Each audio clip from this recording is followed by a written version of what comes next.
Hi, this is Murdoch's Jukebox Pop, pop, pop music. of Fab 4.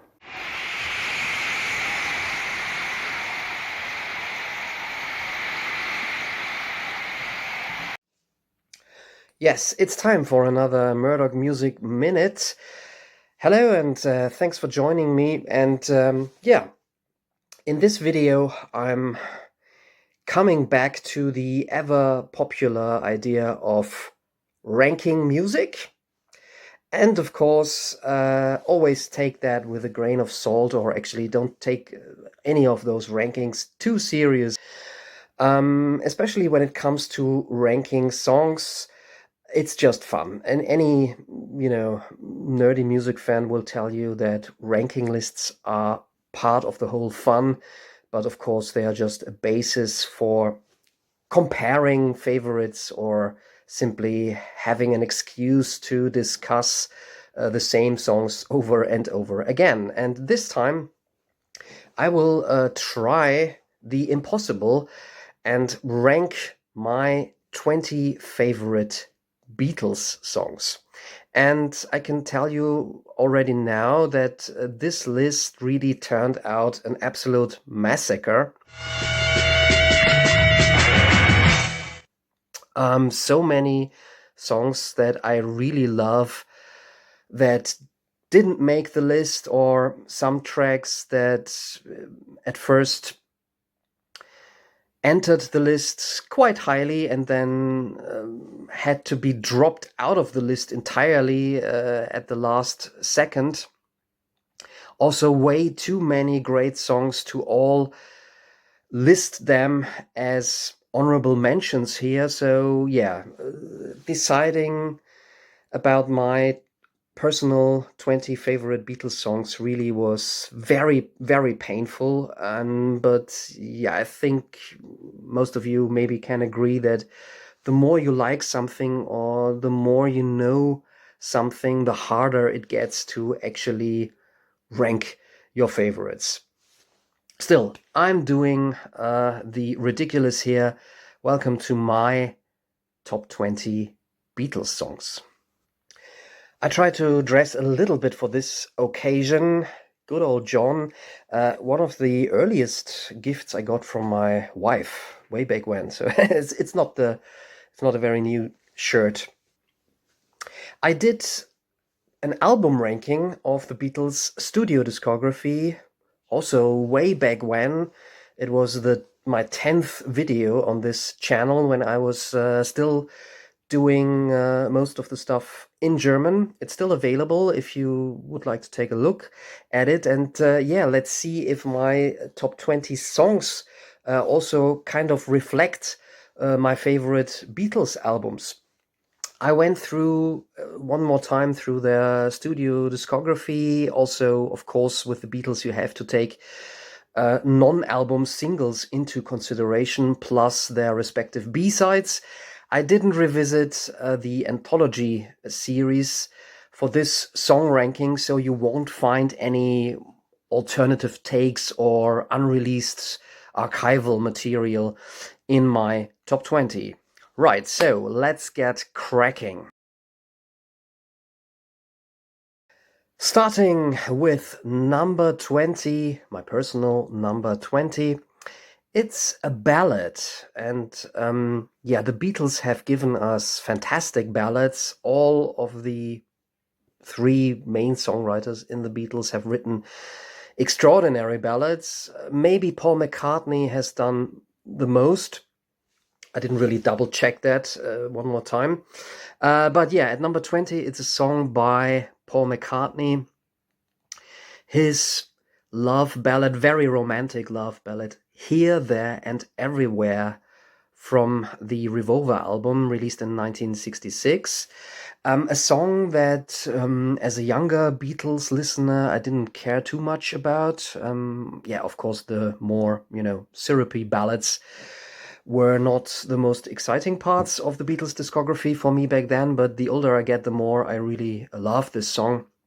It's probably one of McCartney's most beautiful tunes ever.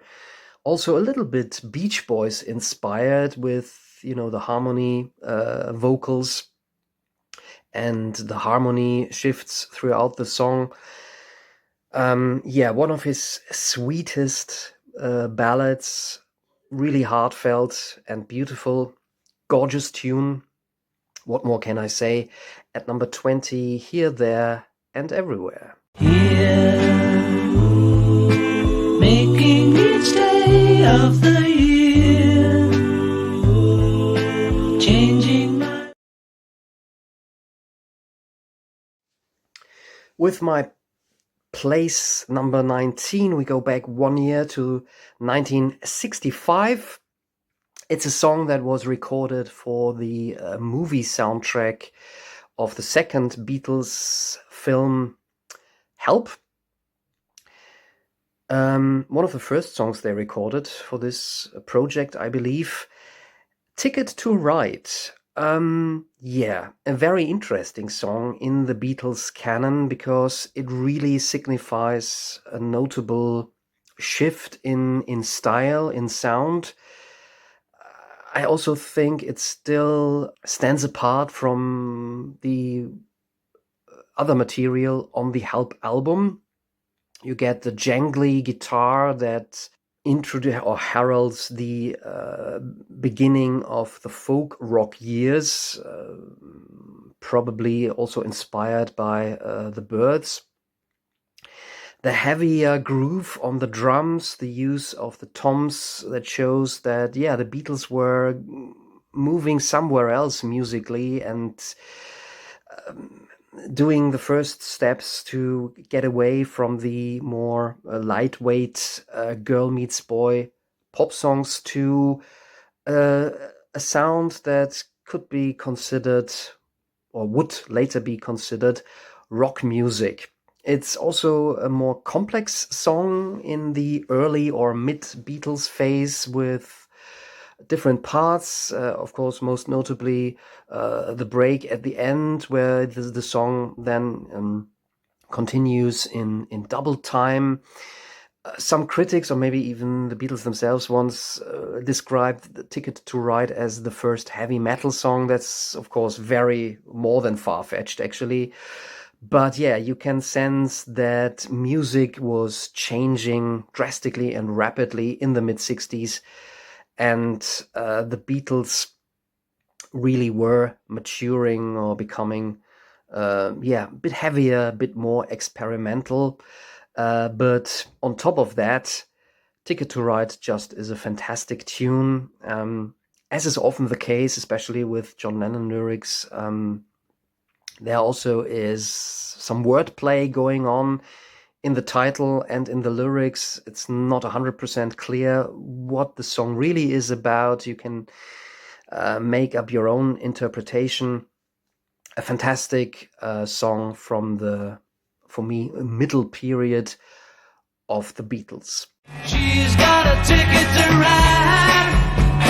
She's got a ticket to ride. She's got a ticket to ride, but she don't care. My number 18 also features in the movie Help. Quite a fun movie. Very, very silly, unhinged 60s humor. And it's one of the examples where the Beatles tried to channel or do their own version of the folk rock boom, also strongly influenced by Bob Dylan. It's the beautiful acoustic ballad, You've Got to Hide Your Love Away. More or less a John Lennon song. Again, a song where it's not really clear what it alludes to. Again, there have been various interpretations. Might be about the Beatles not being able to publicly show their partners. I mean, Lennon had been married quite for some time by that point. Of course, there's also the famous theory that the song title also refers to the homosexual life of their manager, Brian Epstein. Whatever the case, this is sort of a Beatles or a British answer to the sound of Bob Dylan, but maybe a bit more tuneful. I really like the melody, beautiful use of a flute. You don't get all of the Beatles on this track, I believe. It's basically just Lennon's acoustic 12-string guitar, flute, and a little bit of percussion. But I think this is an absolute Beatles classic. Hey, you've got to hide your love away.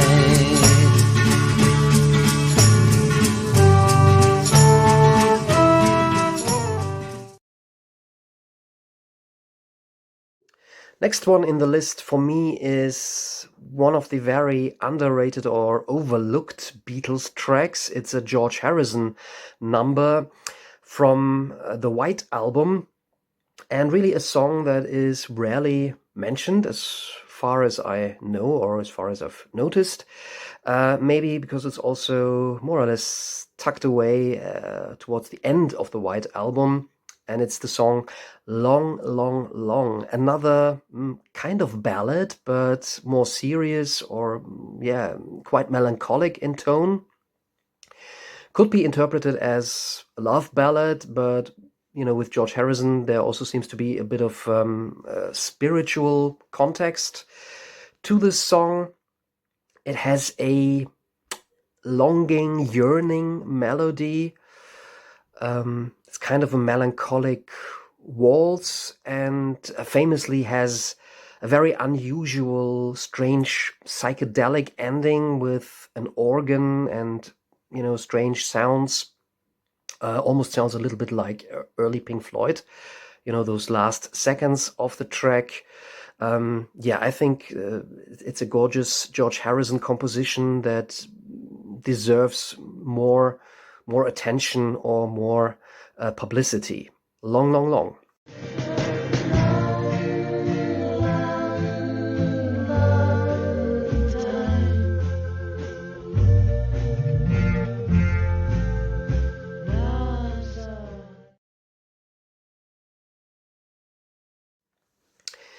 Number 16, a track that was also underrated by the band themselves. Most of all, the main writer of the song himself, John Lennon, dismissed this track as simply one of his throwaway songs. I really like it. It has joyous, fantastic guitar work from George Harrison and Lennon, I believe. Harmony, sometimes it sounds as if there was an early example of twin guitar playing going on, or at least harmony guitars, something you rarely hear on any other Beatles track.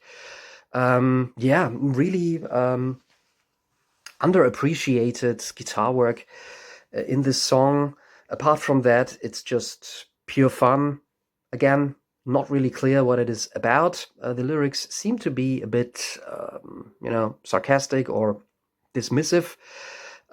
Some critics have identified this as, a sarcastic comment or sneer at Mick Jagger and his then girlfriend, Marianne Faithfull. It's the song And Your Bird Can Sing, released on the album Revolver.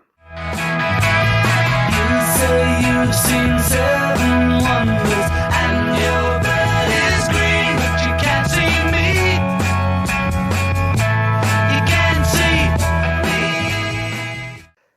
Beatles fans probably also know the very fun outtake available on the, Anthology 2 compilation, where the Beatles had to start giggling during the recording of this track, which makes it sound even more cheerful than already in the final studio version.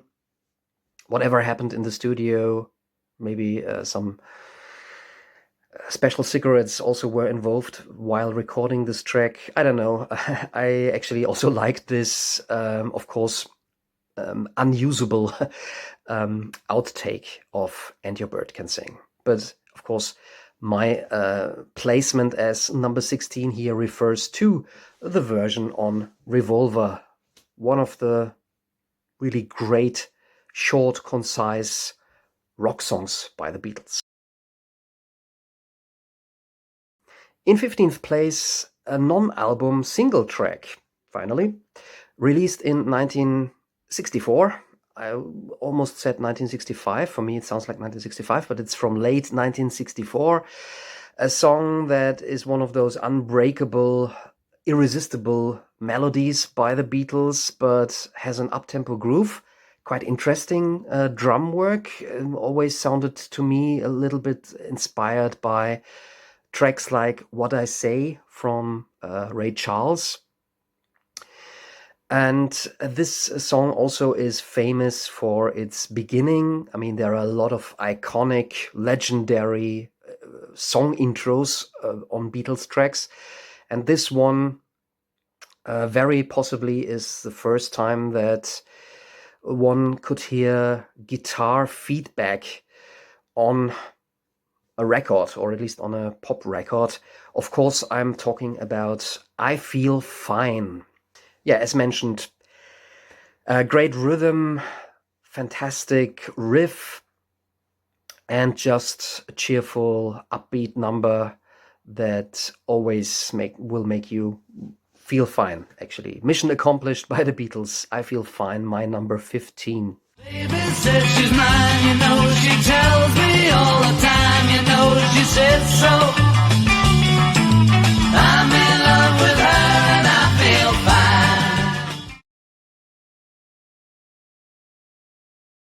Next up is a track that does not include any contribution from Paul McCartney. The Beatles were entering their psychedelic phase with this one. Very mysterious lyrics based on some things said by the actor Peter Fonda during a party where, again, psychoactive substances were circulating.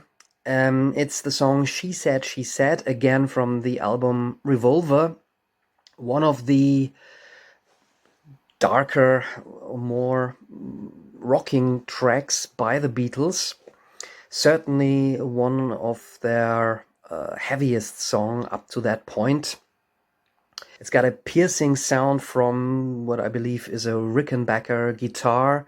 And what really deserves your attention on this song is Ringo Starr's drumming. He does some really tasty, tricky fills throughout the whole song. I've never heard him play something like that ever again, anywhere else in the Beatles catalog, at least. And yeah, this is a track that demonstrates that Ringo Starr maybe is really quite underestimated as a drummer by a lot of listeners. Plus, there is an interesting time signature change, also a recurring change in the song where the band effortlessly changes from your standard 4/4 to a 3/4 or 6/8 rhythm within a verse or during a bridge. Also, quite unusual and interesting in terms of songwriting and song structure. She said, I know what it's like to be dead. I know what it is to be sad. And she's making... My next pick is the Beatles song, or one of the Beatles songs with the most swagger, in my opinion. After She Said, where Paul McCartney was not present during the recording session or actually walked out. This is mainly a McCartney song, but apparently George Harrison also had a lot to do with the final arrangement of this track.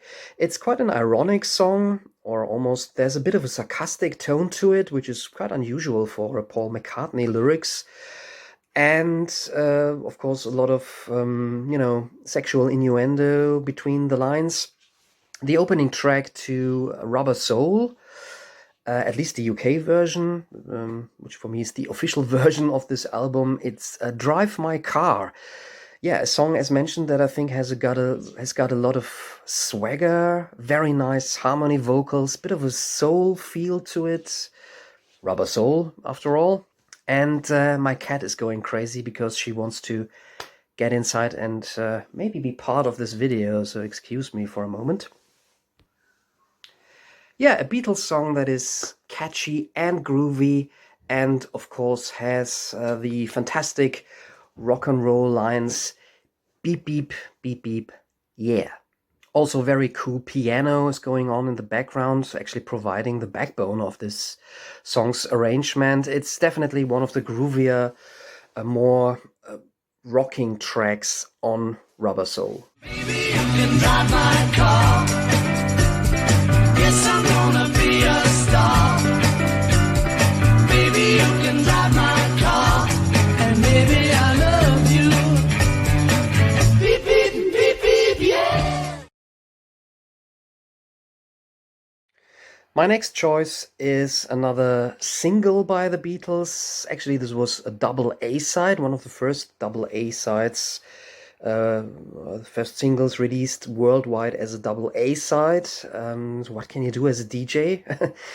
Play both songs back to back? I don't know. The track that I chose, however, for my place number 12 is Day Tripper. Interestingly, from roughly the same time period as Drive My Car, the Beatles really had something going on during that time with more riff-oriented but yet groovy, a bit soul-influenced songs. I think Day Tripper is really very much in the same vein as Drive My Car. Has another iconic riff or lick that runs through more or less the whole song and just simply sticks with you whenever you hear that track. Quite equivocatory lyrics for 1965. It remains a stomper to this day. Day Tripper by the Beatles. Got a good reason for taking the easy way out.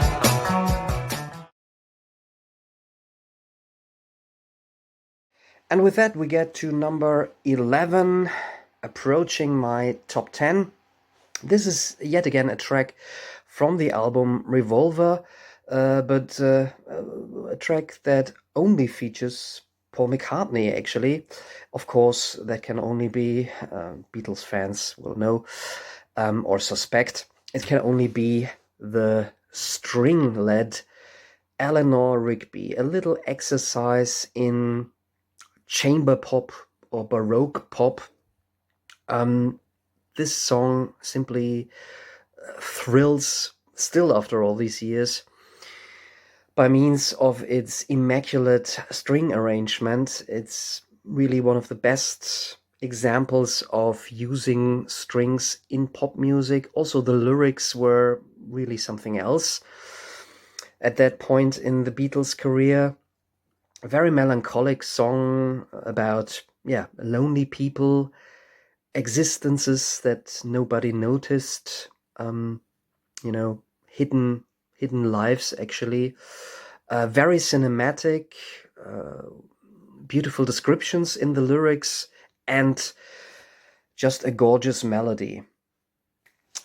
The song that probably unconsciously was inspired by gravestones in Liverpool, Eleanor Rigby. Ah, look at all the lonely people.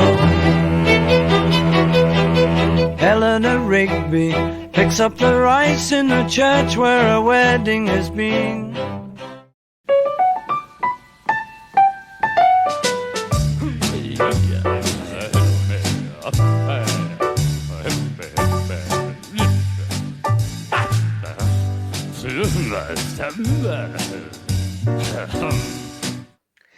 It's time for my obligatory intermission in order to name a few honorable mentions.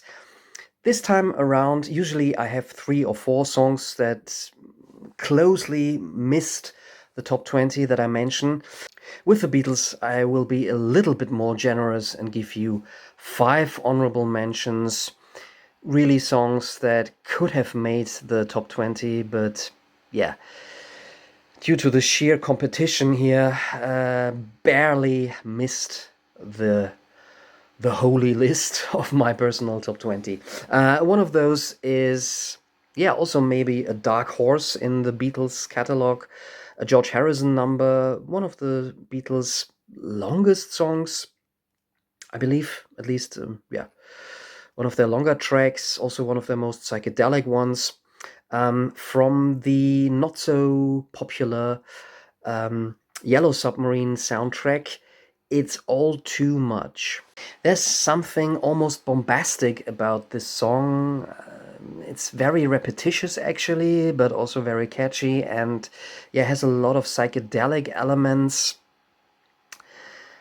Bit of an acid rock feel, at least as far as the Beatles would go into, the direction of acid rock. I really like it. It's maybe one of the lesser known Beatles tracks that is really worth checking out. Another honorable mention is, yeah, one of the later Beatles classics, maybe, or semi-classics. The song that originally would have been the title for the last Beatles album, or at least the last album that was released by the Beatles. Of course, that is the song Get Back, a very straightforward homage to, the more down-to-earth, no-nonsense rock and roll roots of the band. This track is considerably upgraded by the keyboard playing from Mr. Billy Preston. Another of those later iconic Beatles tracks that just didn't make my top 20. It's a song of which I'm ashamed to say a really shite cover version exists, recorded during my teenage years with the very first band I played in, so we were all, school pupils. For example, the Spinal Cracker became the even more strange sounding Spinal Cracker. Yeah, my English wasn't the best at that point. Also, my singing skills are better, not mentioned any further. The song, however, is maybe one of the coolest tracks the Beatles ever recorded. John Lennon's strange, psychedelic, not too old blues songs come together. The opening track of the Abbey Road album with, again, an iconic bass guitar, a cool groove, and Lennon's even cooler vocals. Yeah, always a song that I've liked very much. Next honorable mention is one of the more pastoral acoustic pop tunes from Paul McCartney. There are a couple of those on the White Album, and the one I would like to mention here is Mother Nature's Son. Another gorgeous, absolutely catchy melody.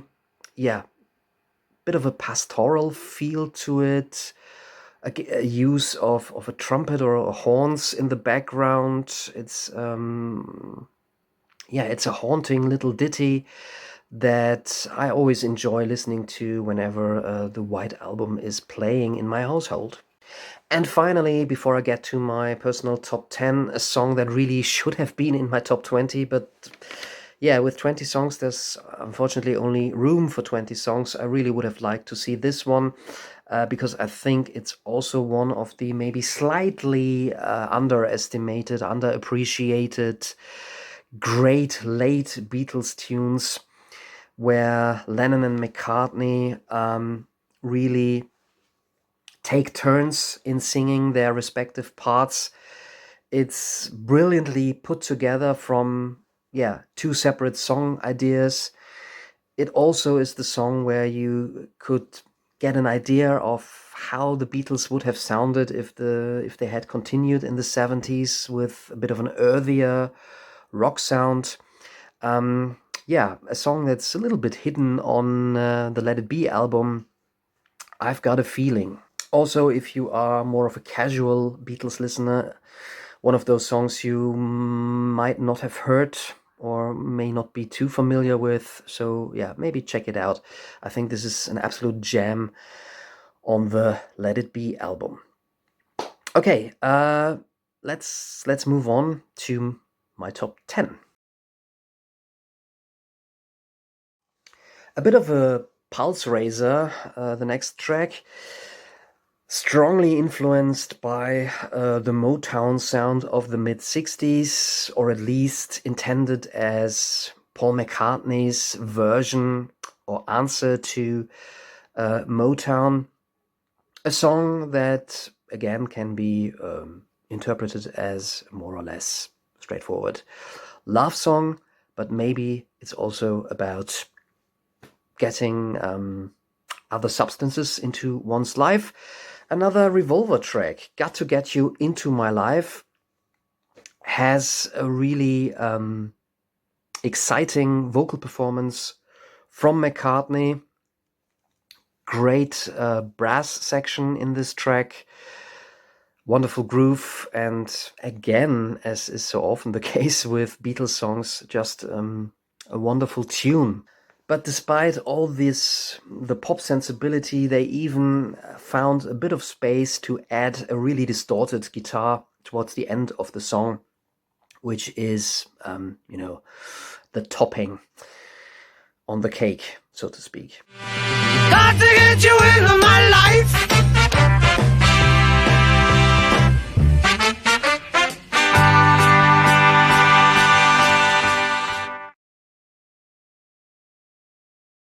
And now we get to, I couldn't do without this silly joke in a Beatles ranking. Another track that only features one of the Beatles. I seem to be a fan of Beatles songs where you don't get to hear the whole band. Purely acoustic track, not very easy to play on an acoustic guitar, at least not if you are a beginner or just an average guitar player like me. Really shows that the Beatles were quite good at their instruments, at least in the second half of their career. This is another gorgeous tune, a song that Crosby, Stills and Nash also liked to do for a while. Political messages have been read into the lyrics. Whatever you make of it, this is one of those subdued little jewels on the White Album, Paul McCartney's Blackbird. Blackbird singing in the dead of night. Take these broken wings and learn to fly all your life.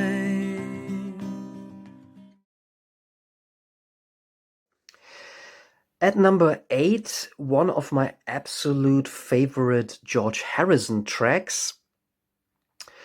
Definitely inspired by the jangly folk rock sound of the Byrds. Also features, in my opinion, some of the most beautiful harmony vocals on any Beatles track.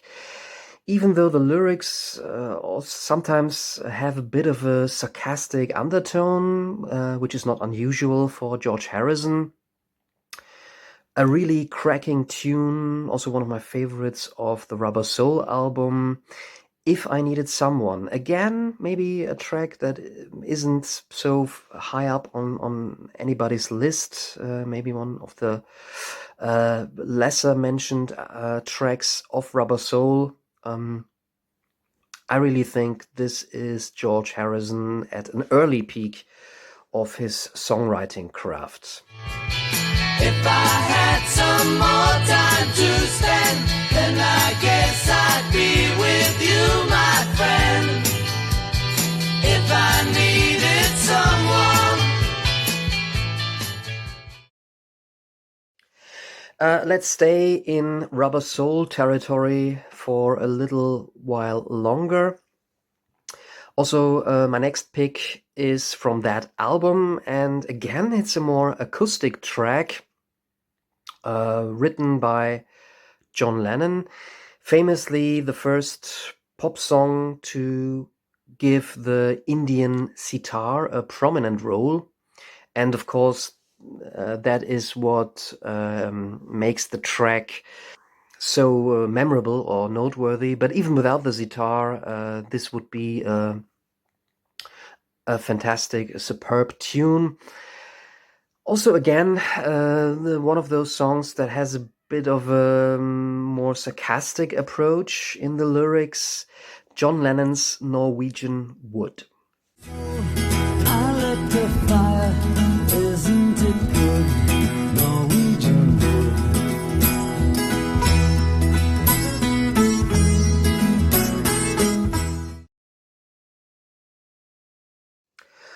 More acoustic guitars at number 6, but this time with the whole band playing and lyrics that are certainly not ironic, but are really meant to cheer you up as a listener. This really is a track that always makes me feel good whenever I play it. I never tire of it. From the, by now, I think officially most popular Beatles album, Abbey Road, another George Harrison composition. Here Comes the Sun. Trickier to play than you might think on, first listening to it. There's some syncopation going on in this song, rhythmically, some interesting arrangement. And maybe among all the incredible melodies and tunes that the Beatles invented, this is one of maybe their sweetest and most joyous tunes ever. Here comes the sun, here comes the sun, I say it's alright.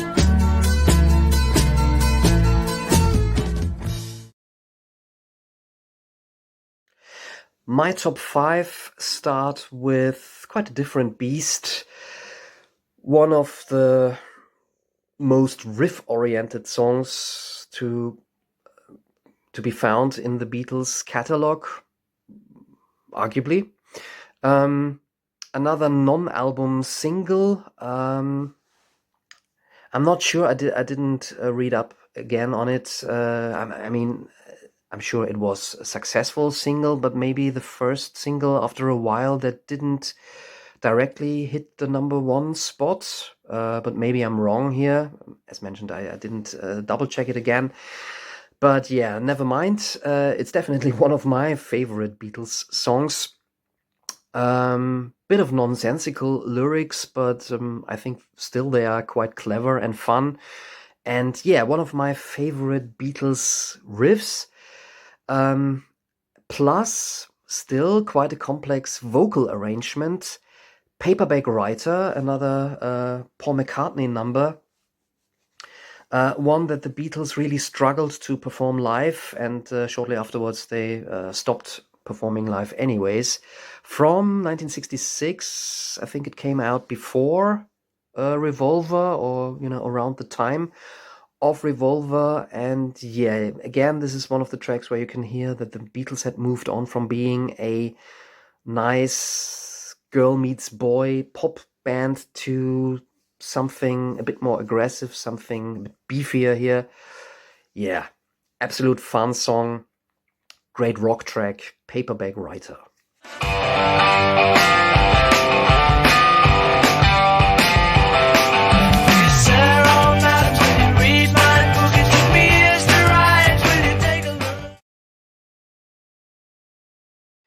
At number 4, a track that is the complete opposite of the usual colorful, very melodic and, harmony-filled Beatles material.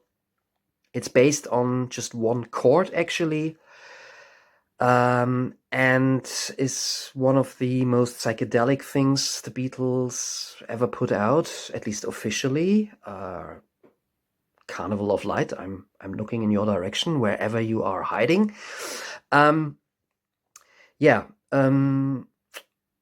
Mysterious lyrics filled with sound effects that had to be gained by painstaking tape looping, gluing together small parts of tape and having them loop endlessly. And one of Ringo Starr's most iconic drum grooves, drum patterns. Tomorrow Never Knows, the closing track on Revolver. This song really sounds like the dawn of a new musical era. Trance meets rock and roll. Turn off your mind, relax and float downstream. It is not dying. It is not dying.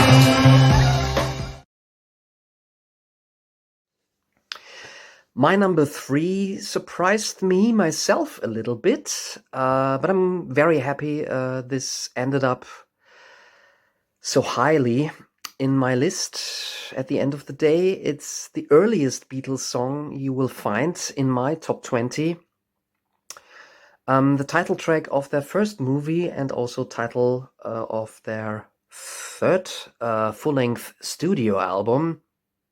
An absolute corker of a song, one of their most rocking numbers, I think also in comparison to later material. I love this song. It's, pure juvenile adrenaline. Of course, I'm talking about A Hard Day's Night, from its crashing intro chords to, the washing cymbals that relentlessly go on in the background throughout the whole song. The rock and roll energy of Lennon in the vocals and the little snappy guitar solo that you get. This is, early Beatlemania at its best. In a hard day's night, I should be sleeping like a love. But when I get home to you, I find the things that you do will make me feel alright.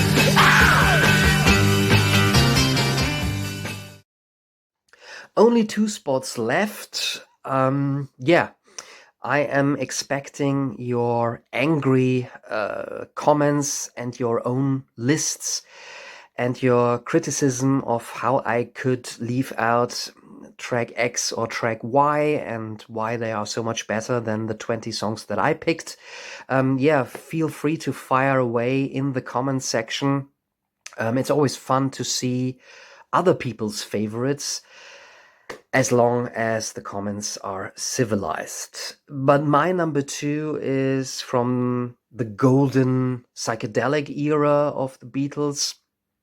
But whatever song I pick, it will be a disappointment to fans of other psychedelic songs by the Beatles. I chose the very playful and very colorful. I mentioned the word colorful before. To me, this is the best example of what I consider colorful music in terms of sheer tunefulness, playful arrangement, lots of ideas crammed into a concise pop track. It's Penny Lane, a Paul McCartney number where he wanders through the streets of his childhood.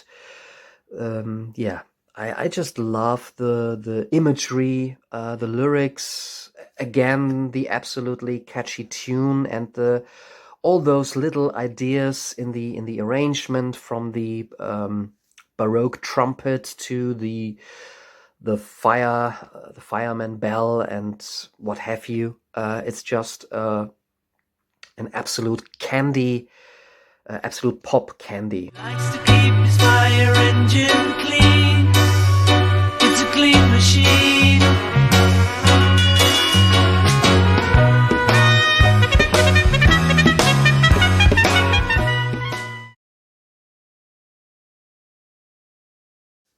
But my number 1 spot actually goes to The Man on My Shirt. And I wouldn't even consider myself the biggest John Lennon fan. At the end of this video, I will give you the percentage of songwriters of my top 20. And without having checked it now, I guess Paul McCartney will be featured a little bit more in my top 20 as the main songwriter than John Lennon. But maybe I will be mistaken. I'll find out myself at the end of this video. However, I'm rambling. My number one spot goes to a song that definitely is written or was written by John Lennon. Not one of the famous singles, not an early Beatles A-side, but an album track from the White Album, which probably has influenced a lot of the later UK rock bands or Britpop songwriters. It's not even the most, not even the catchiest or most upbeat number on the White Album, but I think this is absolutely brilliant, superb songwriting. A song that was meant to, cheer up, I believe, the sister of Mia Farrow. This is a top-notch, mid-tempo rock song. I absolutely adore the fingerstyle electric guitar or semi-electric guitar that runs through the song. The arrangement is fantastic. Maybe also foreshadows everything that legions of indie bands tried to emulate later on. Dear Prudence, the track number 2 on the White Album. The drumming on this track is absolutely perfect, and maybe that hits a bit hard because it's not Ringo Starr playing here, it's actually Paul McCartney who plays the drums on Dear Prudence, as far as I'm informed. But yeah, I like those breaks whenever the drums come in and provide this slightly plodding mid-tempo groove.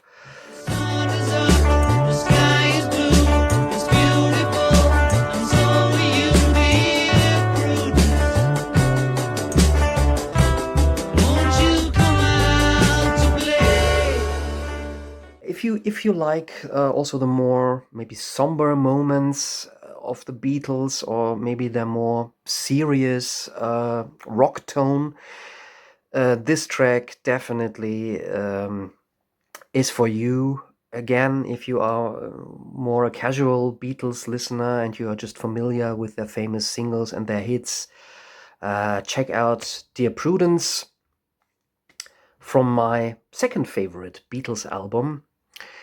And thank you for watching. Maybe check out some of my other song rankings or any of my videos. They are all fantastic, the best music YouTube videos you will find in the whole universe, of course. No, but most of all, I hope you enjoyed this little ride through my rather eclectic, maybe, Beatles Top 20. I can only repeat myself. Give me your favorite Beatles tracks, or maybe let me know which tracks out of my top 20 you also like, or which tracks you shake your head at. Maybe there's a couple of tracks in my top 20 that never did anything for you.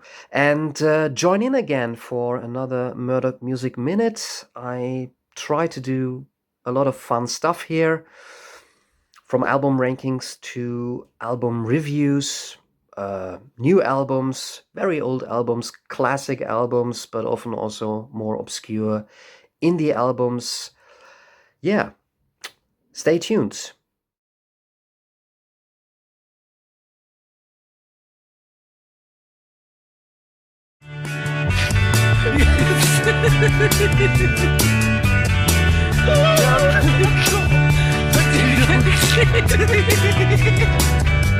You can't see me.